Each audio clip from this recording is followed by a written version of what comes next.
ว่าดีเลยมั้ยทำได้ห่วยงั้นเนาะเลยซ้อมปีกายแกปีเนี่ยว่าอะไรกินอ่ะเนาะ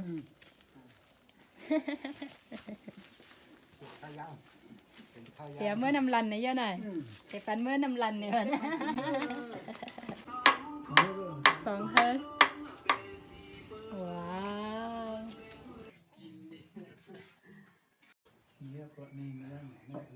มันหนักไหนล่ะเนี่ยนี่ใส่ยางละลายเนี่ยเอาตามคงยากสาธุนะสาธุนะ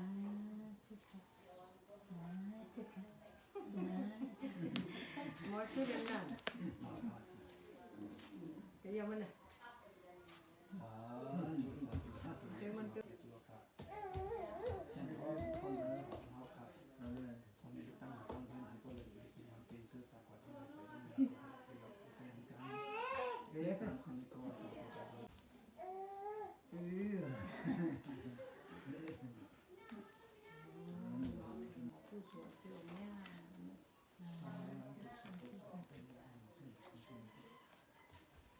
พยายามเดินน้ำเขาเลย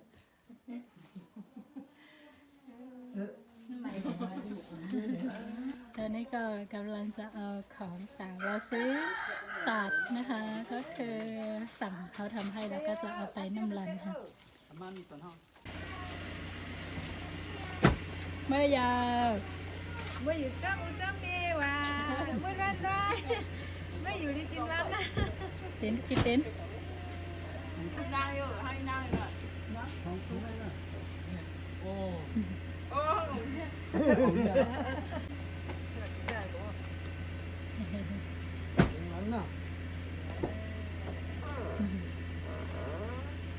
เมื่อเสียงเยี่ยมเลยเมื่อจ้ำเม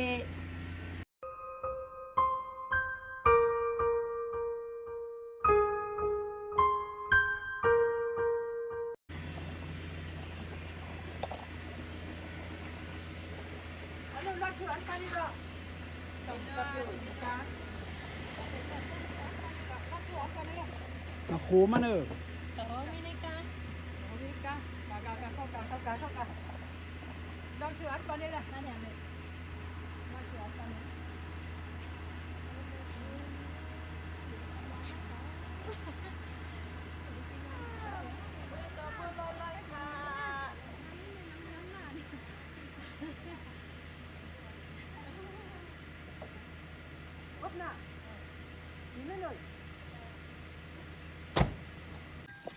ไม่ซึ่งค่า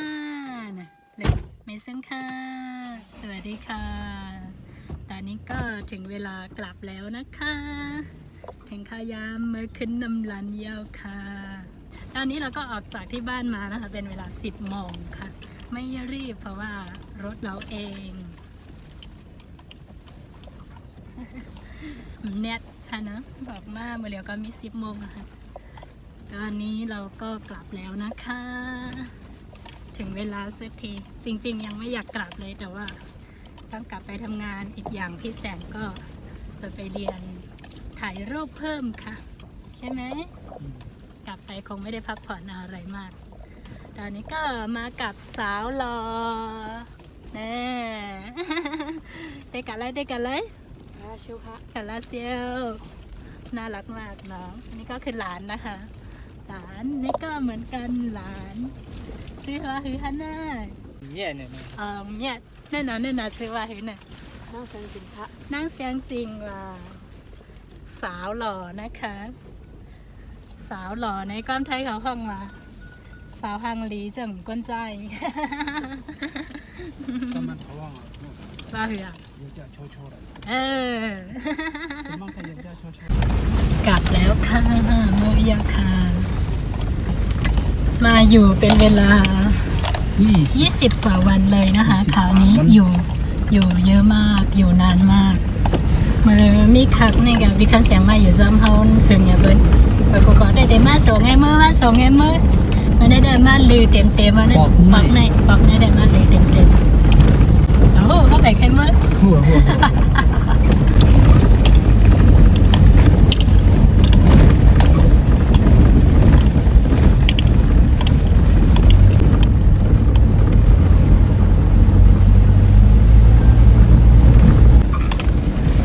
ำดีในลึกอินเนาะ เจอ น้ำที่นี่ก็จะลึกหน่อยนะคะ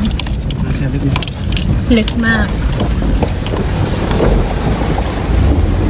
โอเคโอเคโอเค อ๋อ น้ำย่อมานะ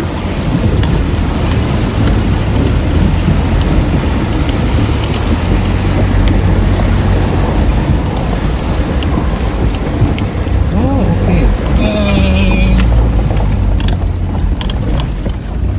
โอ้ดีในมีอีโหเหรอ มันลงขึ้นมีหัว มาห้ามั่งแบบนี้เหรอ นี่แบบนี้มันนั่น เออมันได้ซ้ำนะ ตอนนี้ก็คือมีที่กั้นแล้วนะคะเจ๊ปึ้งอองเมียดเปิงเบิดปันเอาเนี่ย กับคนกับแม่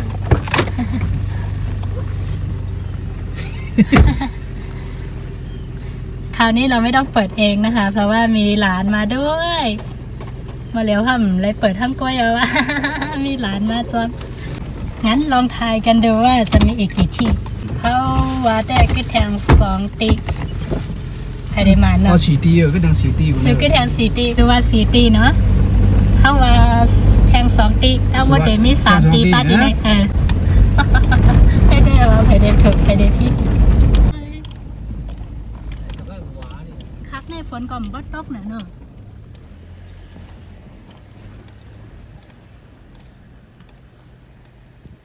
อ๋อลูกมันหันดีนะเนาะ เซลอะ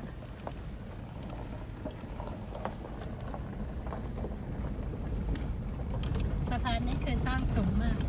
ทีนี้แดมไรหล้มน้ำมาเนาะ ได้ลม ที่นี่ก็ไม่ต้องไปในน้ำแล้วนะคะ ที่นี่มีอีกที่หนึ่ง นั่นนะชูก็ผิดแล้วดิอ๋อสีใจมากแต่ดีชูผิดแล้ววะ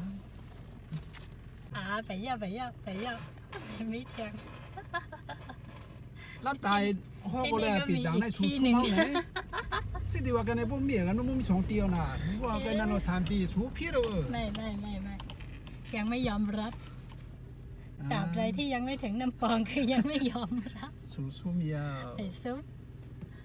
ที่นี่คือเราชอบที่สุดในวานนั้นเท่าหันออกมาเดี๋ยวเนี่ยนะเป็นวานเต้นต่างในวันนะหมู่บ้านที่เรามองเห็นตอนนี้ก็คือหมู่บ้านเต้นต่างถ้าที่เราซ้อมยาวหลายวันแกนะ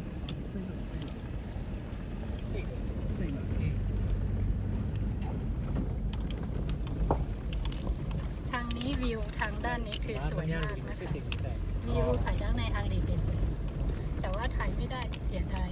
ก็ มีลูกอยู่ในตัก พักตูแถมยาว3 ที่ที่นี่ โอ้ย แสดงว่ามีอีกที่หนึ่ง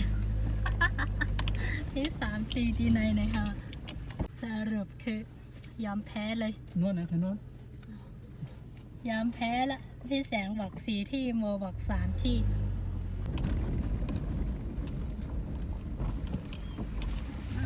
จะเดี๋ยวคุย นี่ก็เป็นหมู่บ้านปังล่อนะคะให้เป็นวันปังล่อนะคะ แต่ตัวมันจะเย็ดกินดาบ่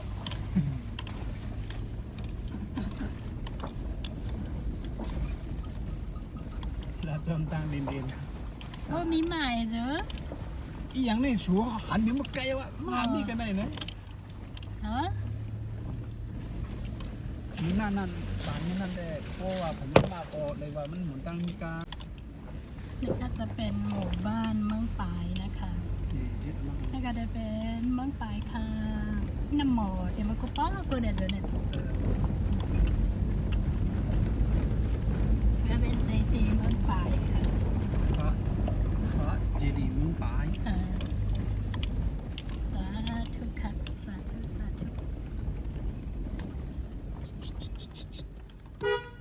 ที่ไหนที่ไหนอ่ะโอ้ย ไม่ยอมถอยเลยตายละเราต้องเลี้ยงให้เลยเนี่ยอ๋อดูดินิสัยไม่ดีเลยสาธุค่ะเพราะอะไรกันเลยดังปนทางเลยอย่าเจอ เท่าไหร่ โขดังเลยนะนางงานไปบ้านแสงเหือนไปทางนี้แต่ว่าเราคงไม่ได้แวะแล้วค่ะ ดูน้ำมันแล้วก็คงไม่ได้แวะแล้วนะคะ บ้านแสงเหือนจะไปทางนี้ค่ะ ข้างในนั่นเนาะ ไปดังเลย สารอะไรมันสูง เมื่อจำกันในเสียงเงินเขาว่ามาเปียแล้วอะ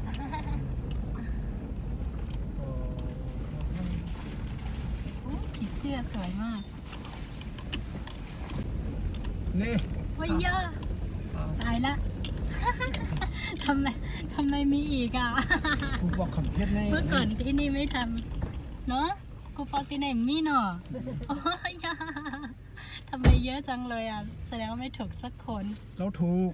จะบอกว่าสี่ ใช่สี่ไง เราบอก สี่เลย สามก็สามที่นี่แล้วนะ ก็สี่ก็ทางนั้นก็ยาวน่ะสี่แต่นั่นเมียเราน่ะนั่นก็วันจีไง ว้าวสามหนึ่งสองสามว้าววันนี้ก็จะเป็นวันกองฮุงนี่ค่ะนี่ก็จะเป็นบ้านกองฮุงนะคะ ก่อนถึงเมืองปายค่ะ มีหลาย มันนี่เป็นวันลงฮอมลงฮอมมันเออ มี เนี่ย ต้นไม้กันแน่แต่เข้มกลางมันต้นไหน เขาก็เด็กกันเนี่ย ต้นไม้ เขาก็แค่มือเขาเรียน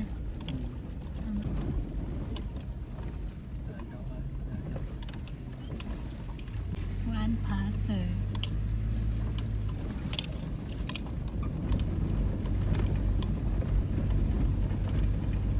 พาเสือเป้งเลยมันดังเพี้ยอะไรมันก็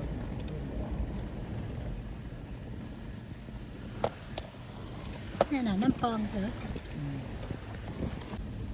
มีคนปู ที่นี่นะคะก็จะเป็นวันเจนะคะ ยังก็ตั้งเอียนคาดีโม ติดเหรอติดแทงไง คือแต่ว่าโมในคู่มันทั้งหมดใจ โอ้ย ชูกาขยันนั่นได้มันในมันหลุดกระเป๋าออกมาแล้วมันก็เละพวก ไอ้ตัวนี่ นานเท่าวาน่ะนี่เมียเนี้ยวเท่าวา สืบก็คิดเขาก็คิด ที่ ว่ามีคนฝีบันนะมีคนเปิดให้ด้วย ของแม่ก็ด้วยอะไรเงิน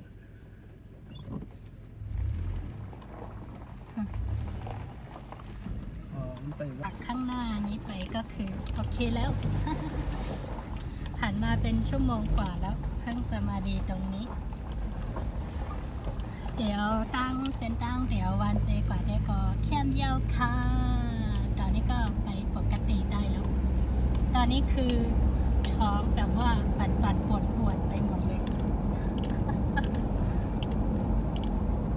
เพราะว่าถนนแบบสุดยอดจริงๆ อันนี้คือฝนไม่ตกนะคะ ถ้าฝนตกก็จะหนักกว่านี้อีก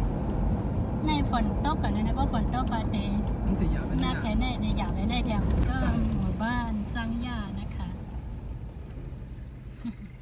ไปเลยอะไรหมู่บ้านจังย่าเดี๋ยวนะ สั่งมาแต่วันเขาอยู่นะ นี่ก็จะเป็นวันจังย่านะคะ แต่ในก็พิษโอ้ดีเขาว่าน่ะ ไอ้ย่ามีหลายทีวันไหน โอ้ยอย่างเวียดนามมาของเนี่ยของเนี่ยจะกลับให้อะนะ เอาไปเข้าเดือดนั้นนะ โอ้น้ำเมื่อทำมามีตีงก็ยอ เข้าคู่เลย เนาะ ชอบพูด ฮกตีเสือลาดวาฮาตี มือเขามาเขาว่าพวกดีเขาก็ว่าน่ะ ซื้อขึ้นลาดวาฮาตีอย่างไงล่ะ มาว่านั้น ผิดทั้งสองก็สรุปคือ ผิด ผิดทั้งคู่ เพราะว่าประตูมี6ที่เลยนะคะ ที่ต้องเปิดผิดตั้งกูผิดหมดยันเบอร์ว่ามีเป็น2มีเป็น6ตีค่ะเนาะในบ้านห้องน้ำมนต์ว่ะนะ นั่นมันก็ น้ำมนต์ที่นี่เรียกว่าน้ำมนต์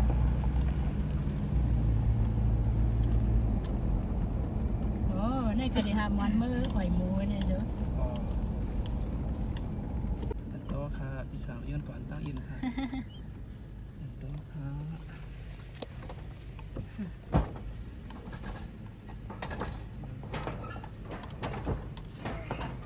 เมื่อนั้นว่าแบบพอว่าเกิน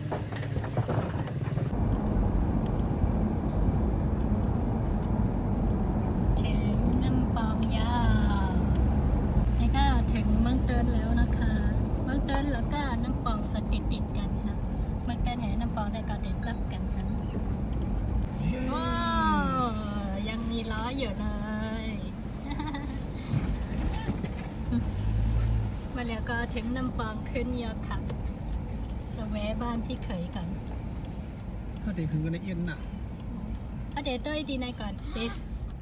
กไปดีในเพราะกว่ามากก็หัวว่าเด็กกว่าลาเซียวหามอะไรก่อนเขาไปดีในก่อนในรายลึกว้าเข้ามากันกะหับมาเวสิว่าป่ะเนี่ยเขาวางมาเวสิวันนี้ก็ก่อนเลยมะไอ้กับซื้อสปินลาดอนมามาเวกันเนอะมาเอาเสียงแก่ก่อนด้านบนหน่อยพี่คำเสียงเดี๋ยวด้วยทัดสิโอ้ยเอามาฮะ เอามาเด็ดใหม่นะ ค่ะเคยอีกคู่อะค่ะมามีหน่อย ก็ล่ามหมดเลยทำเลยก็ ขาแดนเลยนะ อย่าเรียกว่า อยู่ดีครับ มาซื้อเสียงแก่เป็นไอ้น้อง มาซื้อจักรยานเล็กๆให้หลานอ๋อแต่ว่าลูกไม่ได้เอามา เอาไว้บรรพายอ่ะลูกอ่ะ ไม่เป็นแม่ ไว้เป็นแม่ไว้เป็นนายเขา ใจ ไว้เป็นออกเขา ปอกเขา ว่าเต็มมือฮะน่ะ เดี๋ยวมือค่ะ มาถึงแล้วว่ะ มาให้มือใส่ยินมา อะไรแล้วว่ะ ไปไล่โพเดินดีมาวันที่7เอามาซ้ำกับไปเซ่ตั้งมาเอา ไรแนวค่ะสร้างแล้ว เลยสร้าง อ๋อโอเคเพราะไรสร้างได้แค่นั้นถ้าว่าบ่ผมฟังมากก็แปลสิว่าบ้านไหนไอเลี้ยง มา ก่ แบ อน บไรหลัก นั่นนะว่ะ คือดีเนียดหนาวเลยตึกว่าที่เฮ็ดพักหาลูกพักน้อยเลยพักที่ดอได้นะวันน้ำผือเมื่อปวงเมื่อที่กอดคิโว มันก็ทำเมื่อแวสิว่าเนาะเมื่อแวอ่ะ คือดีนี่เวลล่ะเพราะ เอ ว่า อ เขียว ว่า น้ำ ว่า ป เขียว ลา ว่ะ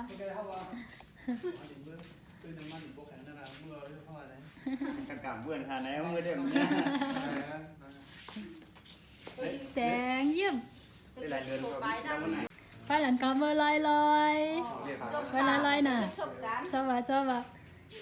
ชอบเหมือนกัน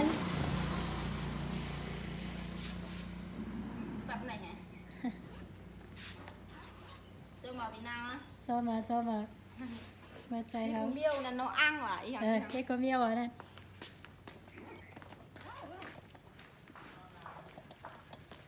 ฝีมือยาวนะ ลอยกลับแล้วเสียงขึ้นกว่าเดิมเมื่อเปลี่ยนเท่าไหร่ขึ้นเท่าแกอ่ะ หนึ่งผมจะไปจำลานะ ทางดีหนามือเลี้ยว หางเหลียมันเก่าแก ด้วยอีกหน่อ เมื่ ย อยังคันเนาะ ลอยนี่แหละ อ๋อ ลอยปีเดมาก่อนปีเดมาห้องเมื่อเลย มีจักก้ออะไรแบบนี้ อีกข้างยังก็ ลอยเจ้ามา เขาว่าถ้าแดดใส่เอา สรุปสูว่าไงเราต้องอยู่ที่น้ำปอง1 คืนใช่ไหมต้องอยู่ที่น้ำปอง1 คืนนะคะ เพราะอะไร น้ำมันหมด น้ำมันหมดตายแล้วมีรถ ปั๊ม แต่ น้ำมัน ไม่ นะที่ปั๊มน้ำมัน ที่ปั๊มน้ำมันก็ไม่มีเนาะจริงๆเขาขายตามถนนก็ไม่ค่อยมีแล้วเนาะที่เขาใส่เขาเรียกว่าอะไรที่เขาใส่ขวดแล้วก็ขายไม่มีแล้วค่ะ เราก็เลยต้องอยู่ที่นี่1 คืนโอ้ติดแงกเลย เดี๋ยวให้ถือหน่อยก็จากให้ถือหน่อยก็อยู่ก็ให้หัวหลาป้อตั้นเตะกว่าหาโมหันกำเตะ10ด้วยกันค่ะเนาะก็ถ้าว่างๆอาจจะไปหาโมหันนะคะ แต่ว่าจะลองโทรดูก่อนซารังเฮียซารังเฮียซารังเฮียซารังเฮียซารังเฮียclap your hand clap your hand clap clap clap clap your hand clap your hand clap clap clap clap clap clap yeah good girl good girl โอ้ซารังเฮียอันนี้ก็ยังไม่มีแผนว่าจะไปไหนนะคะ เรามาติดแงกอยู่ที่น้ำปองบ้านพี่เขยเอา เขามาลือที่เฮิรนไปคอยยันเบอว่าไม่ทัดสีแต่ได้เมื่อน้ำลันนะคะเนาะไม่มีน้ำมัน ไม่มีน้ำมันโอ้ลูกพอไม่มีน้ำลัน ไม่มีน้ำมันที่จะไปน้ำลันก็เลยต้องรออยู่ตรงนี้ค่ะต้องรอดูพรุ่งนี้ว่าจะมีน้ำมันไหมไปด้วยเมื่อพกาจนได้มีน้ำมันไหนคะเพราะฉะนั้นก็คลิปในก็เดี๋ยวย้อนปอกันนายกันนะคะคลิปนี้ก็จะขอจบเพียงเท่านี้นะคะวิดีโอน่าจะทำอะไรยังไม่ทราบค่ะวันนี้ทั้งวันก็จะนั่งรอร้อนอยู่อย่างนี้ที่นี่ที่น้ำปองคืออากาศร้อนสุดยอดอยู่เฉยๆก็คือเหงื่อแตกอะไรที่นานางไม่ใช่อย่างนี้นะคะเพราะว่าที่นานางต้นไม้เยอะ เสียบายบายลูกบายบายบายบายเฮ้สารังเฮโยลูกเจอกันใหม่นะคะโอ้เดี๋ยวสารังเฮโยครับยาแฮนครับแฮนสารังเฮโยเนี่ยงั้นก็เจอกันใหม่ในคลิปหน้านะคะบายบายเสียบายบายลูกบายบายตาตาไม่มองเลย